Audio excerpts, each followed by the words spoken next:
What's up, y'all? Today I'm going to be teaching y'all how to make some banana bread. Oh, and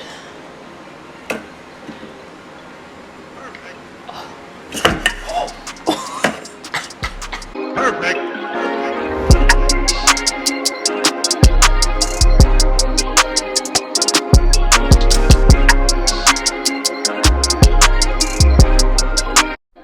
So today I'm going to be teaching you guys how to make this banana bread recipe. So let's go ahead and get into the ingredients that you're going to need. So first off, obviously, you need some bananas, some bananas. Then you're going to need some baking soda, some ground cinnamon, and then you're also going to need some granulated sugar, some all-purpose flour. You're also going to need some salt. And then you're going to need some vegetable oil. We didn't have vegetable oil, so I'll use light tasting oil, vanilla extract, and some eggs. So let's get it popping. So first off, I'm going to go through and peel my bananas for this recipe. You're going to need 4 ripe bananas. So I'm going to unpeel these bananas and then I'm going to go through and mash them up. And as you'll see, my bananas are not super ripe. So I had to go in with a whisk and really beat them down. And then after they were kind of mushed down, I went back in with the fork and kind of mushed them down even more.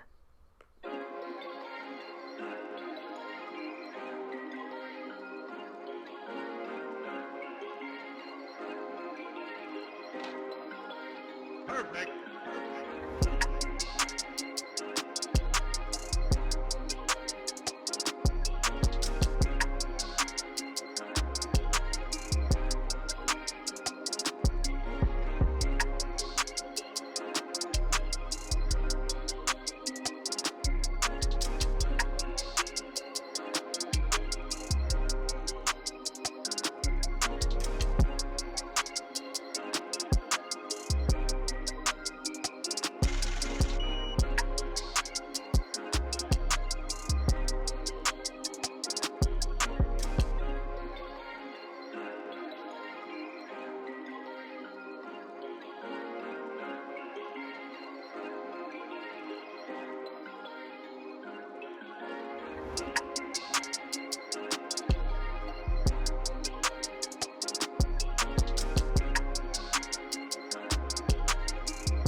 So now that my bananas are all mushed up, I'm going to go in with some cinnamon, and I'm putting in 1 teaspoon of ground cinnamon.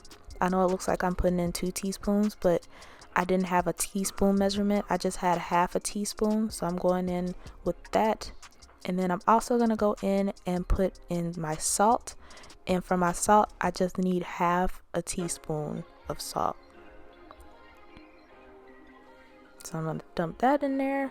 And then I strained my granulated sugar because, as you guys might be able to see, it came out kind of lumpy, or there were lumps in there. And I put 2/3 of a cup of granulated sugar and sifted that through. Made sure there were no lumps. And once that was sifted through, I went through and just mixed everything together. So I'm going to kind of just speed through this real quick.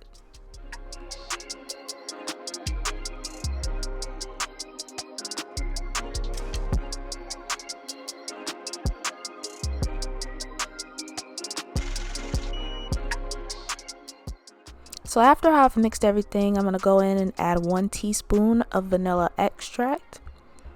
And then I'm also going to go in and add my oil. I put in 1/3 of a cup of oil. And then I'm going to go through and mix that together.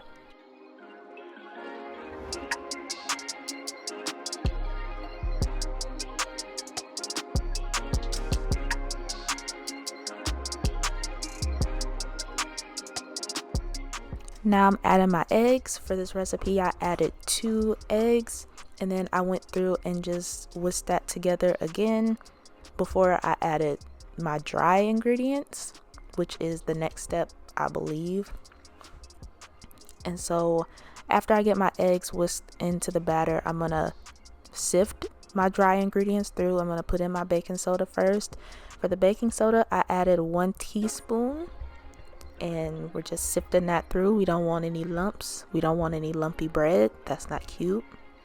And then I'm going to add in my all-purpose flour. For that, I'm adding in 1.5 cups of all-purpose flour, and we're sifting it through just to, you know, minimize those lumps. And trust me, sifting your dry ingredients definitely helps a lot. So if you have a sifter and you're able to do this, I highly recommend doing this whenever you're baking, because it helps out a lot. Like y'all see how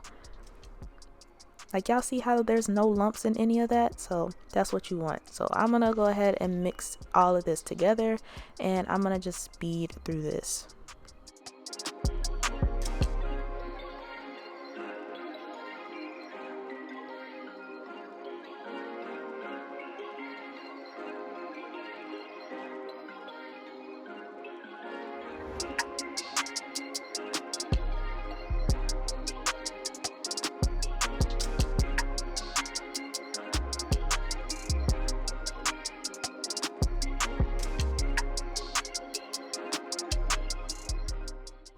So now it's time to go through and put our batter into our pan. This is a loaf pan that I'm using. I don't know the measurements. It didn't have the measurements on it. It just said that it was 1.5 quarts. I don't know what that means. But I went through with the same oil that I added into the batter, and I'm using that to grease the pan. I think this is a non-stick pan, but I always grease it just in case.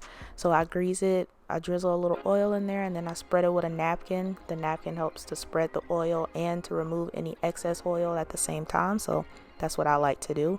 And then I'm going to get my batter, and I'm just going to pour all of it in. I thought I was going to have to separate it into 2 different loaves, like loaf pans, but it was just enough. So yeah, and I didn't mention this, but I preheated my oven to 350 degrees. So yeah, I should have said that at the beginning, but preheat your oven to 350 degrees Fahrenheit.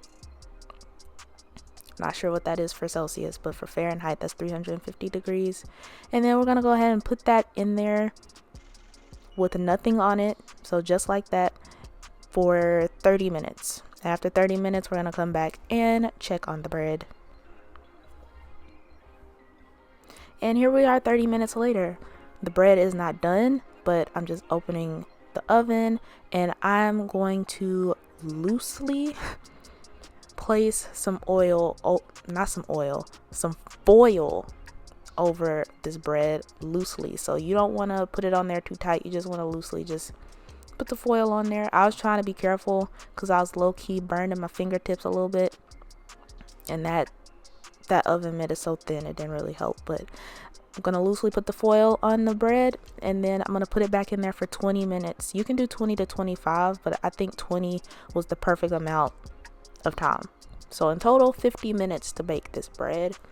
And after 20 minutes, I'm gonna come through and take the bread out the oven. So I'm gonna take the foil off first, because you know you got to be careful. Take the foil off, Jasmine. There you go. And look at that. Y'all see how good that look? So to make sure that your bread is done, you want to take a toothpick and poke it in the middle, and if it comes out clean, it's done.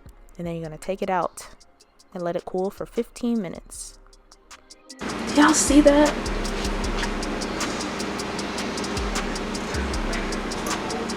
I literally just made banana bread from scratch. I know there's no smell cam, but it smells freaking delicious. And I can see little bits of banana. Okay, it said let it cool 15 minutes. So 12:35, 12:50, we'll come back and do the taste test. Here is the final product. It's been more like 25 minutes. Still kind of warm, but it's not burning me when I touch it, so it's cooled down enough. And now we're gonna do our taste test. I got a plate over here. Y'all can't see it, but it's a plate over here. So I'm just gonna take this knife. This is the knife I'm gonna use to slice it as well. I'm just gonna carefully loosen it from the sides. I greased the pan before I put this in here, And I think this is a non-stick pan, I think. So hopefully this comes out smooth. Come on. Come on. Oh, and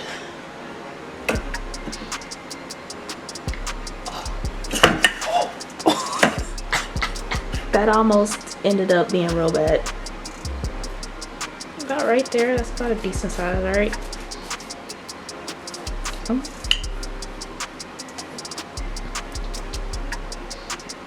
And you can actually like see the bits of banana. Let me put y'all in focus. Y'all can actually, I don't know if it's picking up on camera, but you can kind of see the bits of banana in the bread. So yeah, let's go ahead and taste test it. Hopefully I'm in focus. I bet you I'm not, because it's still warm.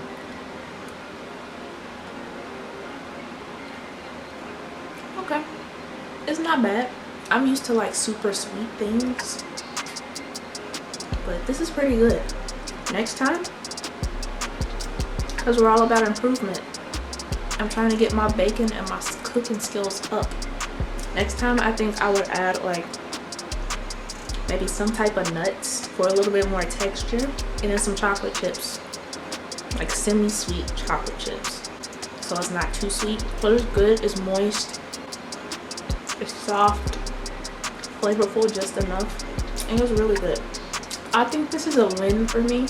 Sorry if y'all hear the fan that's over here, but I think this is a win for me. I'm 2 for 2 so far in this series. If you haven't seen my last video, go check it out. I made the Popeyes chicken sandwich, which was amazing. But I'm gonna go. Thank y'all for watching.